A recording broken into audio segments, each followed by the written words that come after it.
তোমরা কেমন আছো? ভালো আছি। তুমি কি সিনেমা দেখতে আসছো? জি। ওয়াও, এত ছোট হয়েও তোমরা সিনেমা দেখতে আসছো? কি সিনেমা দেখতে আসছো? তুফান। ওয়াও, তোমরা তুফানের টিকিট পেয়েছো? না। তোমাদের কি সাকিব খানকে ভালো লাগে? জি। কেমন ভালো লাগে? অনেক ভালো লাগে। আচ্ছা, সাকিব খান যদি তোমাদেরকে বলে যে আই লাভ ইউ, তখন কি বলবে? না। কেন? সাকিব খান তো অনেক সুন্দর, অনেক স্মার্ট, অনেক হ্যান্ডসাম, তাই না? আমার থেকে বয়সে বড় অনেক। বয়সে বড় হলে কি আই লাভ ইউ বলা যায় না? না, আমার থেকে 2-3 বছর বড় হইলে তবে তখন চলবে, কিন্তু আমার থেকে অনেক বড়। ভাই, তুফান সিনেমা কেমন লাগলো? ভাই, তুফান সিনেমা কেমন লাগলো? অনেক ভালো ভাই, অনেক ভালো। ভালো লাগছে?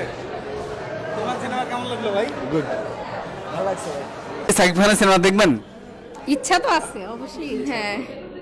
Thank you so much. আপু, তুফান সিনেমা কেমন লাগলো?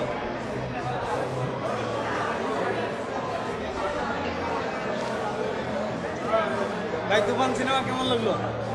সিনেমা অনেক সুন্দর হয়েছে, অনেক ভালো লাগলো, অনেক ফাইটগুলো আরো বেশি ভালো লাগলো আর কি, অনেক ভালো। বিশেষত্ব কি ছিল? লাস্ট টাইমে বেঁচে উঠছে, এটা আর কি ভালো লাগে কাজটা করতে, ঠিক আছে। এটা আসলে রিয়েল সাকিব ছিল নাকি ডুপ্লিকেট? আসলে দুজনই আছে, দুজনই ভালো করছে না? টিকিট পেয়েছেন? টিকিট পেয়েছি কালকে, টিকিট পেয়েছেন, তাহলে দেখতে পারেননি কেন? মাত্রই তো আসছি। কয়টার টিকিট কেটেছেন? 5:30টার। তো অনলি তুফান দেখবেন কেন?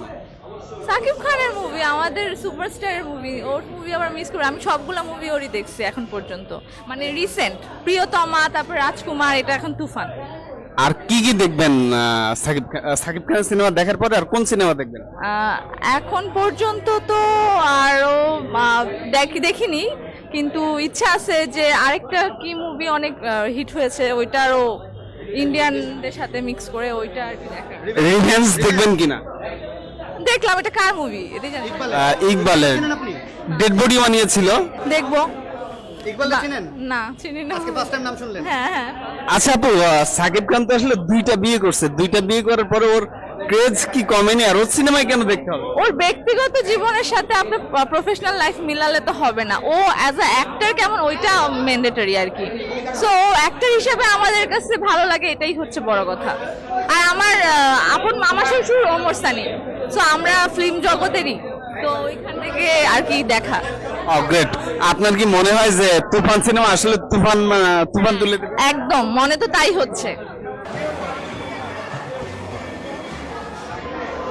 আপু, সিনেমা কেমন লাগলো? ভালো লেগেছে।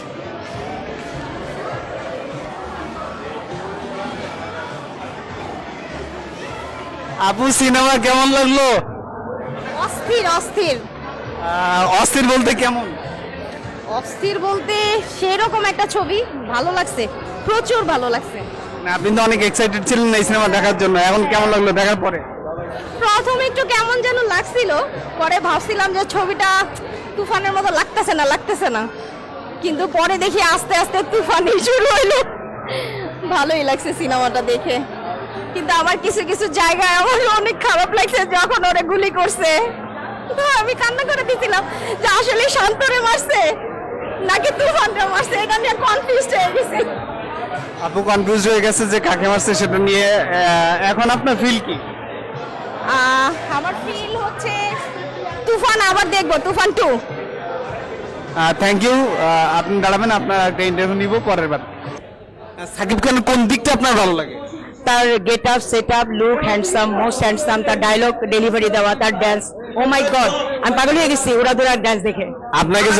আপনাকে যদি বলে যে উড়াদুরা গানে ডান্স করবে আপনার সাথে, আপনি করবেন? হ্যাঁ, অবশ্যই করবো। আর হলো আমি মনে করি সাকিব হলো বাংলার মিঠুন, এবং যদি বর্তমান প্রেক্ষাপট বলি, যদি আমার বয়স কিন্তু 50+, তাতে আমি তার ড্যান্স দেখে পাগল হয়ে গেছি। ইয়াং জেনারেশন না জানে কি